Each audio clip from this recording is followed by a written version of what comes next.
vous êtes sur RTL. Guten Tag und guten Abend. Buonasera. Ils refont la France sur RTL. Buenos dias. Namaste. Avec Anaïs Bouton.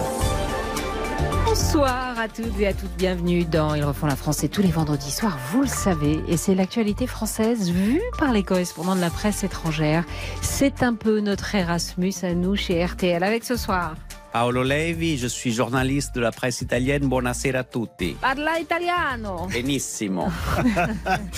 John Henley, The Guardian, et very good evening. Richard. Richard Verly du quotidien suisse Blick, bonsoir. Un cavalier qui surgit lors de la nuit. Voilà votre petit Juan José Dorado, periodista espagnol, ali Antonio Banderas, puisqu'Antonio Banderas est le plus populaire des Soros. Oui, c'est vrai. Bonsoir et merci à tous les quatre d'être là pour refaire la France. Au programme ce soir, Emmanuel Macron en mode Rocky, Marseille contre les narcos. Qu'est-ce qu'on attend pour être heureux? Michelin, la pluie d'étoiles et puis la francophonie. Jusqu'à 20h. Ils refont la France sur RTL.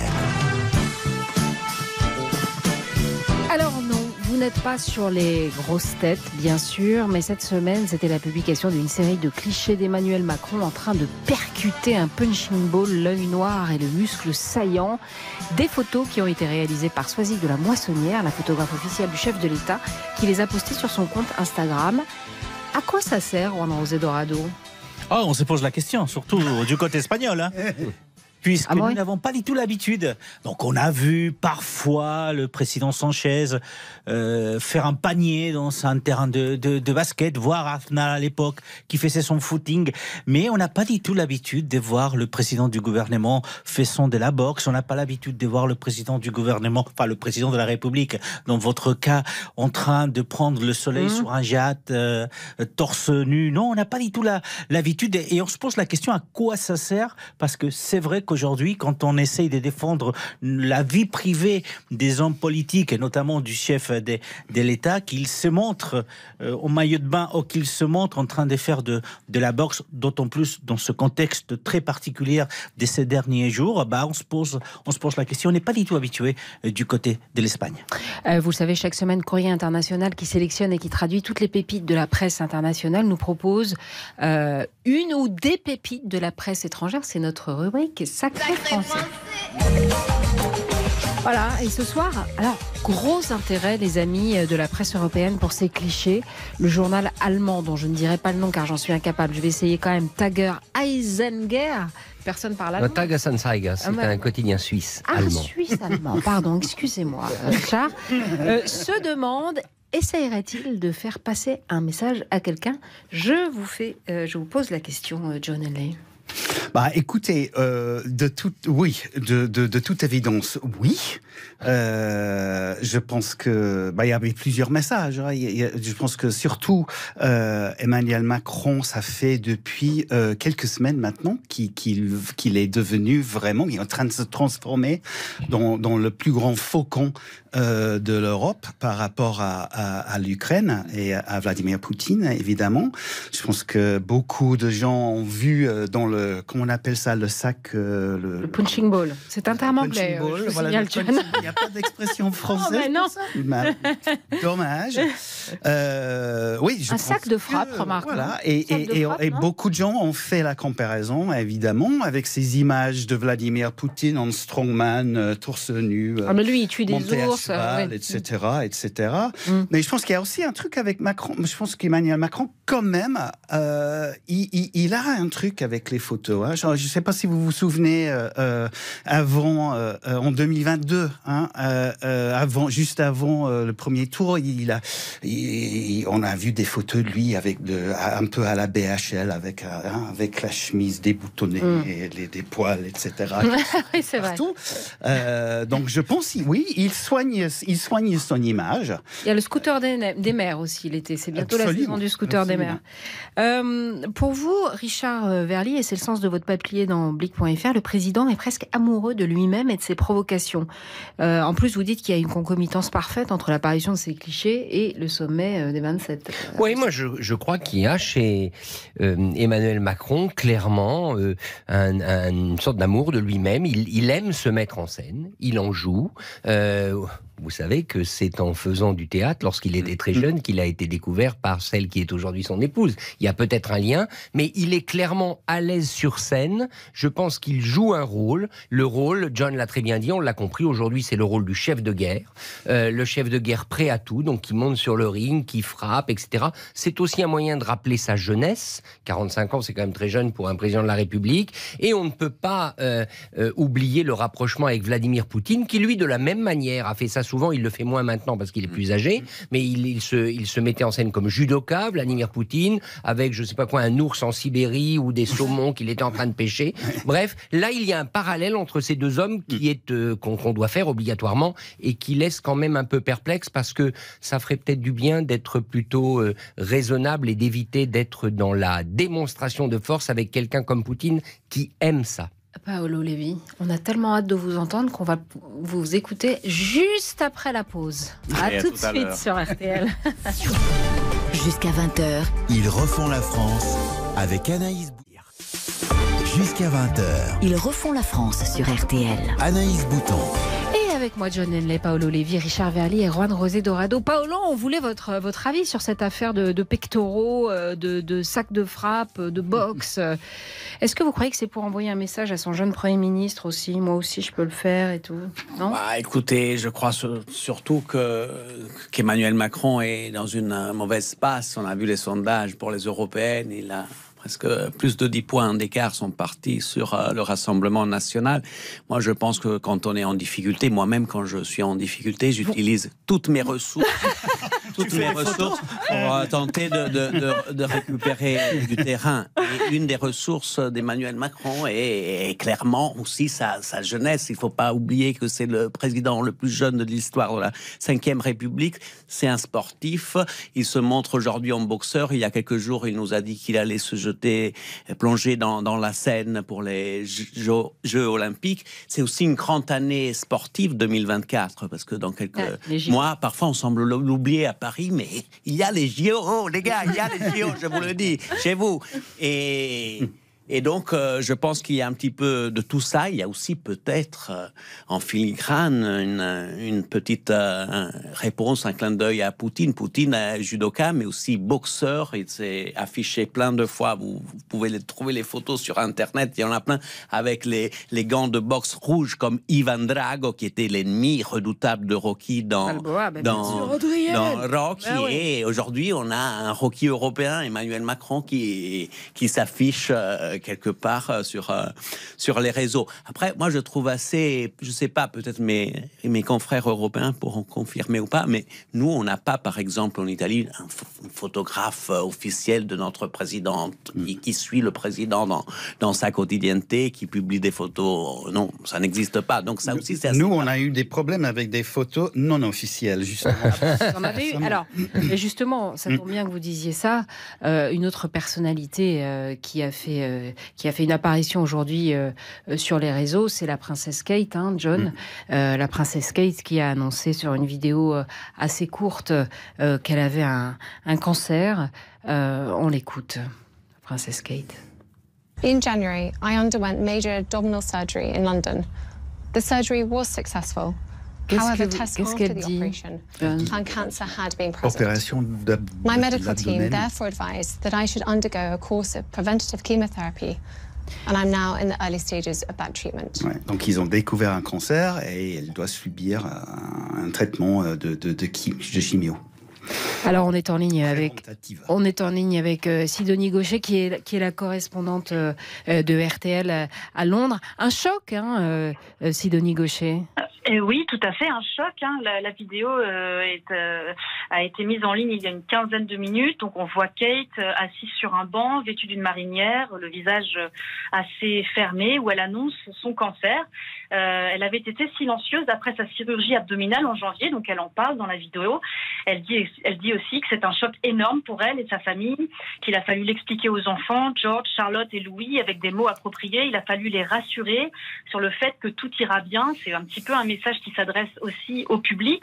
Donc, le message se veut rassurant, mais on sent quand même une émotion très contenue. Elle révèle également avoir commencé une chimiothérapie, mais pour l'instant, Kensington Palace ne souhaite pas révéler le type de cancer. Voilà. C'est une princesse. Vous étiez là la semaine dernière, Juan José Dorado. On a parlé, on a dit les Français love Kate, puisqu'il y avait cette histoire, ce scandale de la photo, les pires rumeurs qui ont circulé sur son compte. Comment vous l'expliquez ça, John Henley ?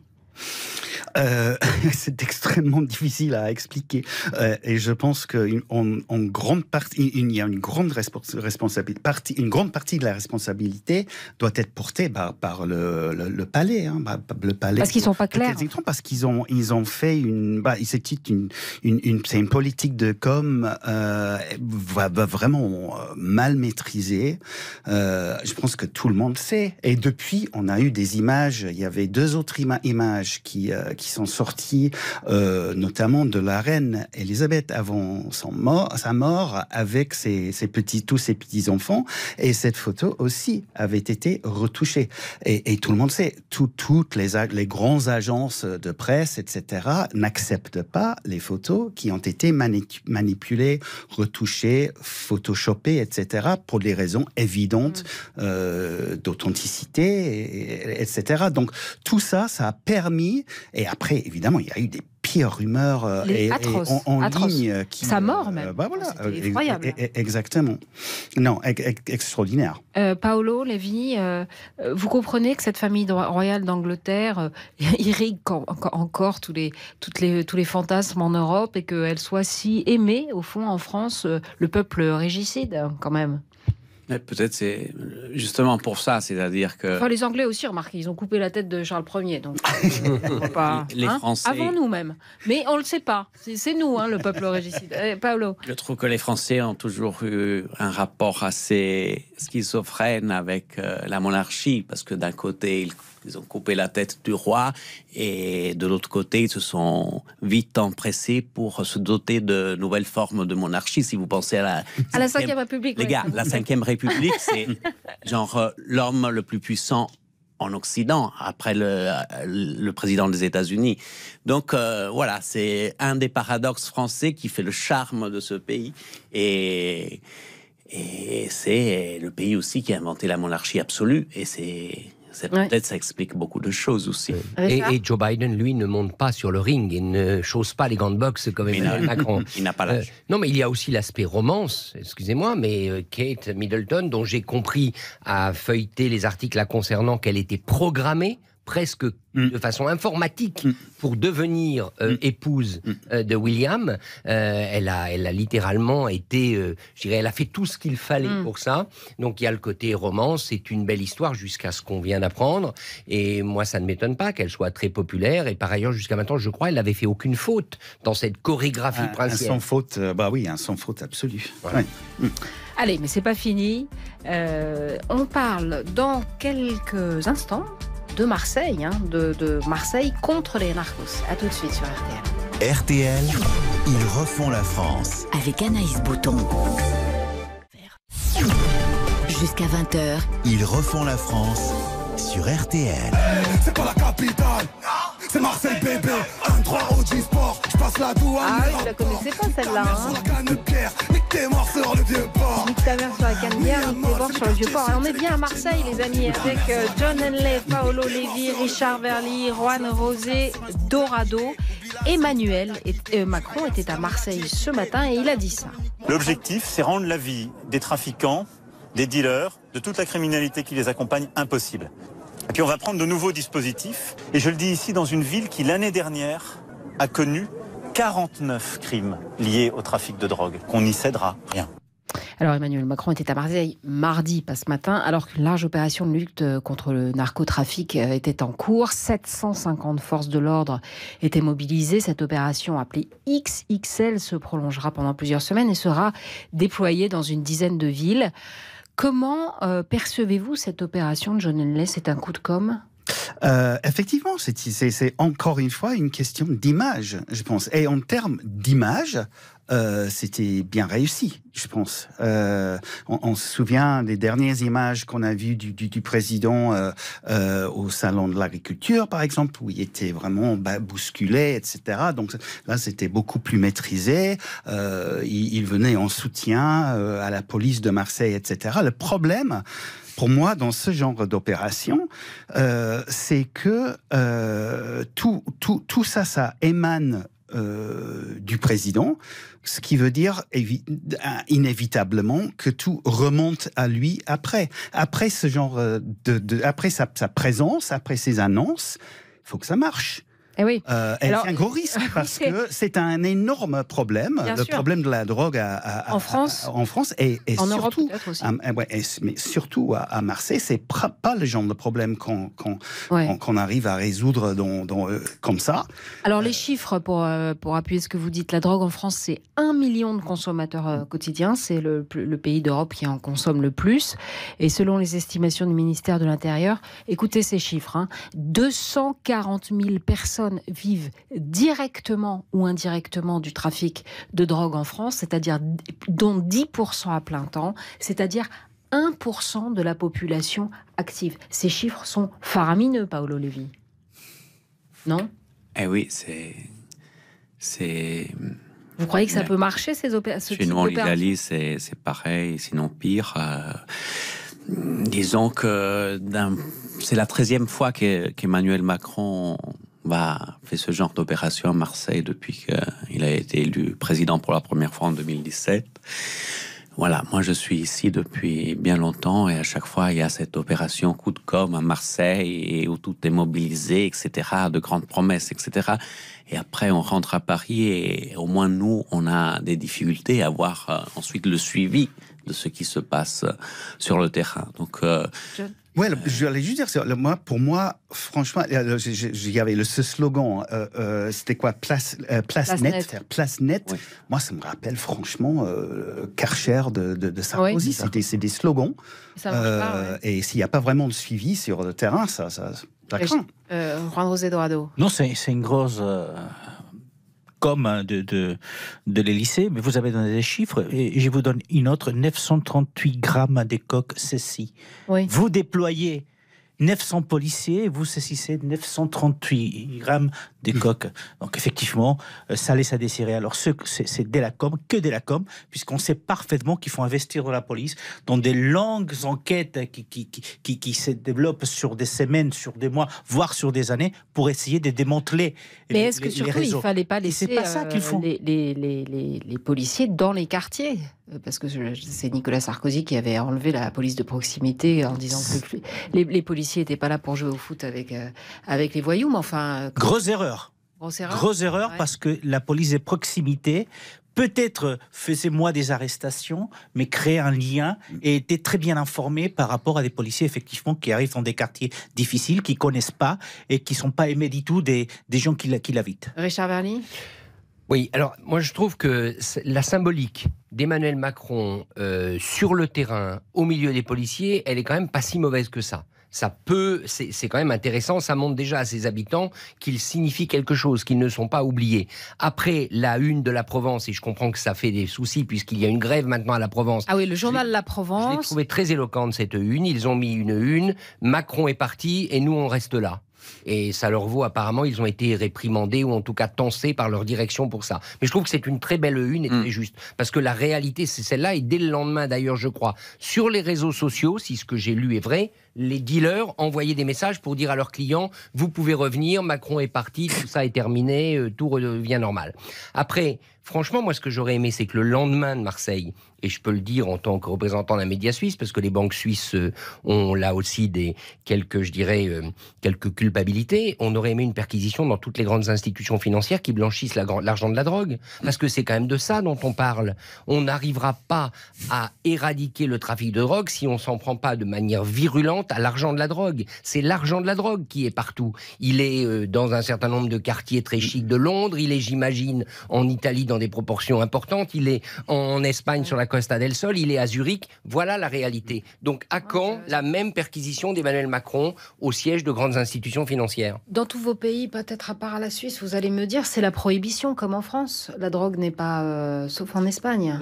En Espagne, vous pouvez consommer de la drogue si c'est juste de la consommation. D'accord. Donc, vous n'avez pas le droit de vendre. Mais consommer du cannabis, par exemple, ça ne porte... Il n'y a aucune peine. Pas de cocaïne, quand même. Il n'y a pas de peine. Pas de cocaïne? Mais non. Si? Non, pas la cocaïne. Non, d'accord.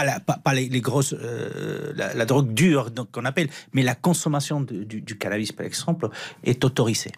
Et vous avez, vous aussi, dans vos pays, l'Espagne est aussi très touchée par ce fléau, des opérations comme ça Pas tellement, on ne les voit pas autant qu'en France, avec cet déploiement président de la République, ministre de l'Intérieur, ministre de la Justice, les préfets, tout le monde est là, 900 policiers. Non, c'est rare qu'on voit ça du côté espagnol parce que vous avez fait référence à la Costa del Sol, qui a été vraiment une entrée de la drogue, notamment russe, qui était toute la mafia russe qui était installée sur la Costa del Sol. Et donc ce type d'opération, ils ont vu que ça sert à rien.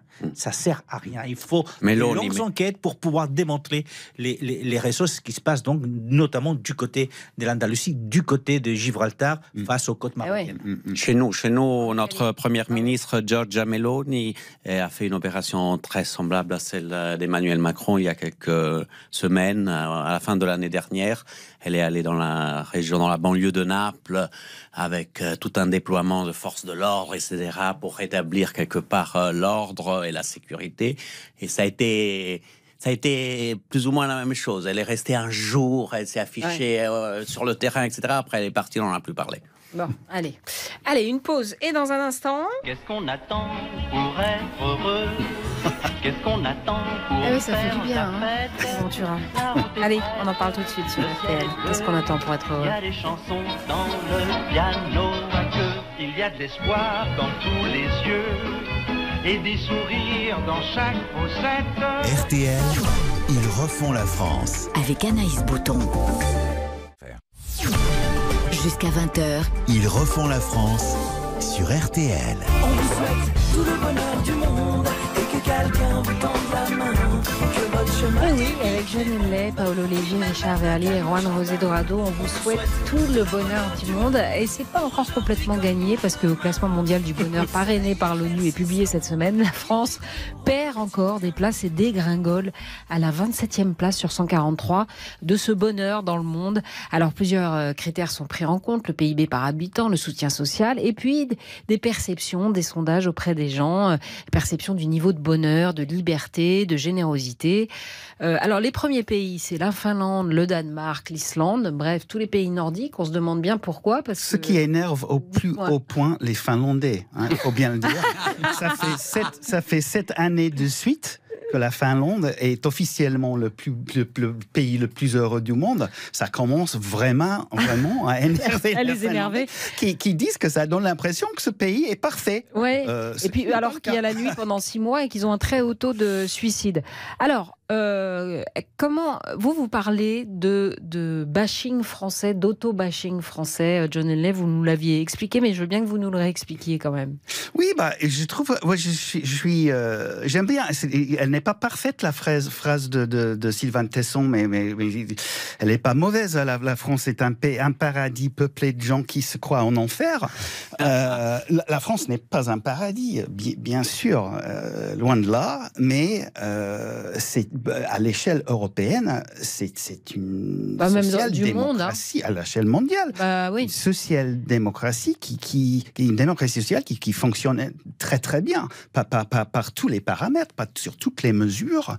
La France fonctionne très bien par rapport à ses voisins européens, mais il y a un vrai truc. Alors, il y a un problème de moi, parce que j'avais nommé dans une précédente émission un misérabilisme performatif. Performatif, voilà. Misérabilisme Automobilisme performatif. Il y a une sorte, les Français prennent une sorte de plaisir, pas par rapport à leurs propres avenirs et leurs propres perspectives, etc., mais par rapport à leur pays, ils aiment bien prétendre que c'est une catastrophe. Oui, c'est vrai.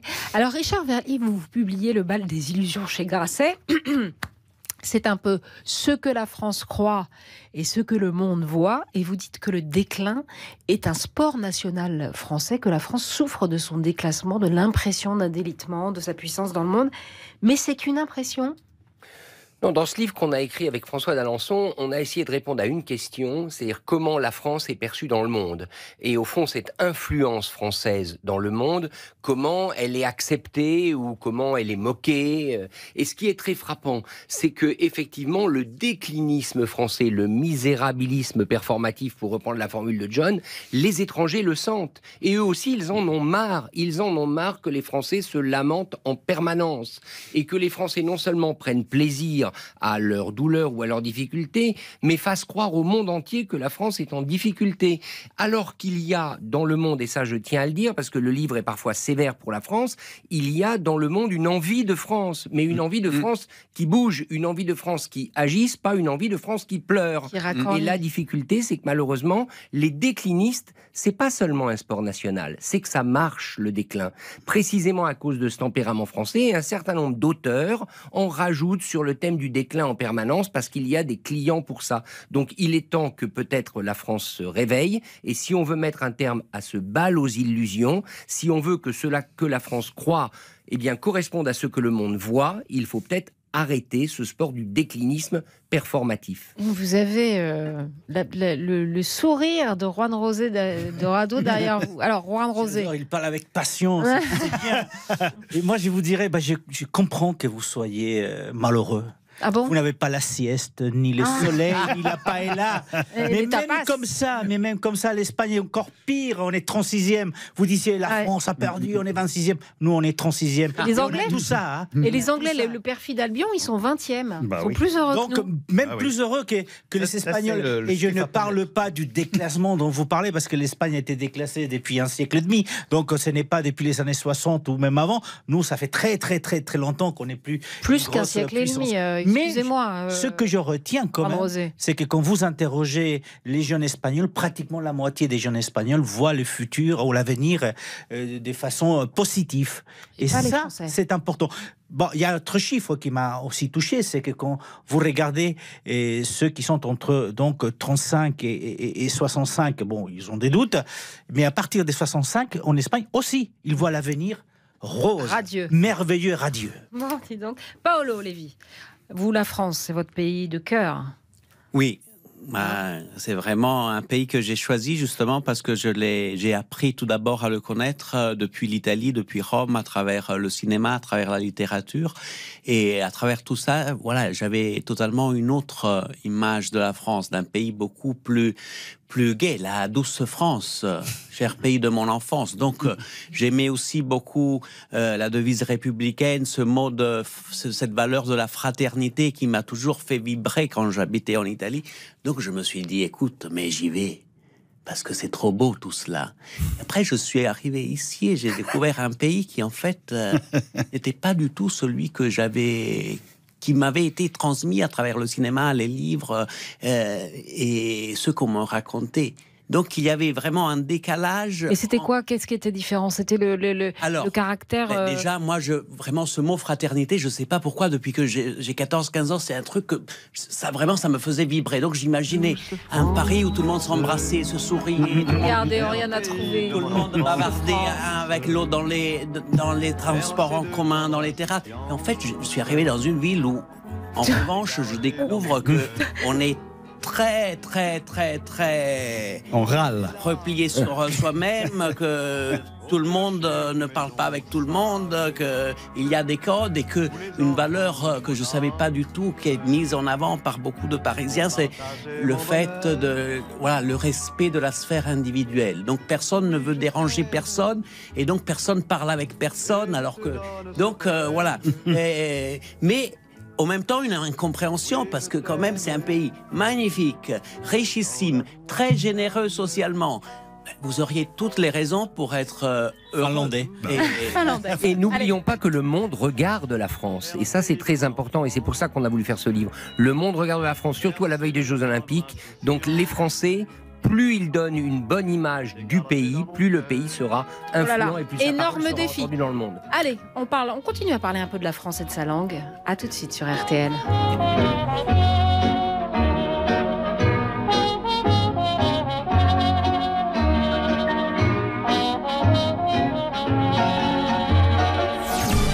Jusqu'à 20h. Ils refont la France sur RTL. Jusqu'à 20h. Ils refont la France avec Anaïs Bouton. C'est une langue belle, avec des mots superbes, qui porte son histoire à travers ses accents. Où l'on sent la musique et le parfum des herbes, le fromage de chèvre et le pain de froment. Et oui, ça c'est la très belle chanson de Yves Duteil qui s'appelle La langue de chez nous, là, qui est chantée par un paquet de chanteurs. C'est la semaine de la francophonie, les amis, ça tombe bien, c'est pour vous. Je vous ai demandé votre mot préféré et celui que vous pouviez pas saquer. Donc John Henley, je commence par vous. Le mot que j'aime le plus, c'est très très difficile de choisir, faut bien le dire. Hein. Mais, un mot que j'apprécie beaucoup, c'est flâner. Le verbe flâner.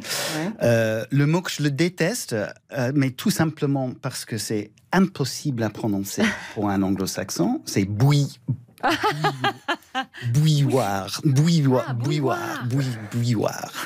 Impossible à prononcer. Les deux voyelles ne sont jamais ensemble. Truc avec les GHT là, throughout. Je sais pas quoi, bouilloire. Ok, Juan Rosé. Alors, je commence par le mot que je déteste. Pardon. Parce qu'avec ce pardon, on t'écrase les orteils, on te met le coude dans les reins, on t'épousse. Et les Espagnols, surtout quand ils viennent pour la première fois, qui n'habitent pas ici, ben, ils ont horreur de ce pardon qui veut dire derrière « tu vas l'avoir, mec ». C'est ça. On a horreur de ce mot. Alors, le mot que j'aime, vous allez dire, c'est pas original, c'est en fait « je t'aime ». Parce que vous dites en espagnol on dit « te quiero ». « Te quiero », c'est vouloir. Et donc, c'est vrai que te amo, on dit rarement en espagnol. Donc, c'est vrai que ce je t'aime est très particulier, même si je vais vous faire une petite confidence. Je préfère le ti amo italien, je t'aime français. Mais s'il faut choisir un, je reste avec le français pour l'instant. Richard. Alors, le mot que je déteste de plus en plus, c'est le mot colère. Parce que je trouve qu'on le met... Alexis Colère, non. Colère avec un S, parce que je trouve qu'on le met à toutes les sauces, ce mot colère, et qu'au fond, beaucoup des colères françaises, on revient un peu à ce qu'on disait avant, sont des fois factices, ou assez peu justifiées. Donc colère, je trouve que ça domine trop en France. C'est un mot dont on pourrait se passer. C'est vrai, on entend beaucoup parler en ce moment. Colère ou colérique. Ouais, les colères françaises, On en parlait justement. Et le mot que je préfère, parce que je trouve que la France sait le conjuguer avec une excellence et une subtilité indéniable, c'est nostalgie. Oui. Qui n'est pas la même chose que la mélancolie. Non. C'est quoi la nostalgie pour vous? La nostalgie, c'est le goût d'hier, mais un goût d'un hier un peu fantasmé. Et c'est vrai que l'hier français, ce qui se passait encore dans les années 50, 60, tout ça, c'était quand même très chouette. Bref, les Français ont le goût de la nostalgie rivé en eux, mais non seulement ça, ils savent la raconter, la nostalgie. On pense évidemment à Léo Ferré et à toutes ces chansons. Donc vive la nostalgie à la française. Paolo, une petite chanson pour vous. Je vous le dis. Voilà. J'adore. Écoutez, moi, il y a deux expressions vraiment qui me tapent les nerfs. Vraiment, surtout ces dernières années. La première, c'est sur Paris, parce que à moins qu'on ne soit pas des aviateurs, on est à Paris, pas sur Paris. Sinon, on survole Paris avec l'avion, mais c'est autre chose. La deuxième, c'est cette manie maintenant, depuis quelque temps, de dire à chaque moment, bon courage, bon courage. J'ai rien contre le bon courage, mais je ne pars pas en guerre. C'est une baguette. Déclinisme. Bon courage, monsieur. Mais je suis où? On va partir au front, peut-être, parce que maintenant, c'est pas avec les guerres qui reviennent en Europe. Mais bon, ça aussi, c'est vraiment, ça me dérange beaucoup. Et après, une belle expression française, mais il y en a plein, c'est les retrouvailles, parce que je trouve que c'est Voilà, c'est pas facile à dire retrouvailles non plus. Retrouvailles, c'est plus facile que bouilloire. Voilà, ce sens de se retrouver qui, à mon avis, voilà, rime avec fraternité. Je sais pas, j'aime beaucoup. Retrouvailles. Eric Silvestro, vous êtes arrivé dans le studio. Je vous écoute avec beaucoup d'attention. Ouais. Alors, j'étais parti sur un mot que j'ai aimé, mais je vais vous donner aussi un mot que je déteste, puisqu'apparemment c'est le jeu. Alors, le mot que je déteste, c'est tricherie. Ouais. D'abord parce que dans le sport, c'est absolument interdit, mais dans la vie aussi. Donc je déteste le mot tricherie. Quant au mot que j'adore, c'est sensibilité. Ah, ouais, c'est pas car vrai. cela fait appel à beaucoup de choses. Oui, c'est vrai. J'ai un petit sonore pour finir l'émission. Je peux pas. On va faire là jusqu'aux Jeux Olympiques. On va faire un truc ça s'appellera le point J, hein, le point. Non, pas le point G, Eric. Je n'ai absolument rien dit. Non, je l'ai vu dans votre. Le point J, ça sera le. Vous voulez m'attirer des problèmes sur les JO. Et donc on a parlé d'une chanteuse qui chante en français. Et on a un petit.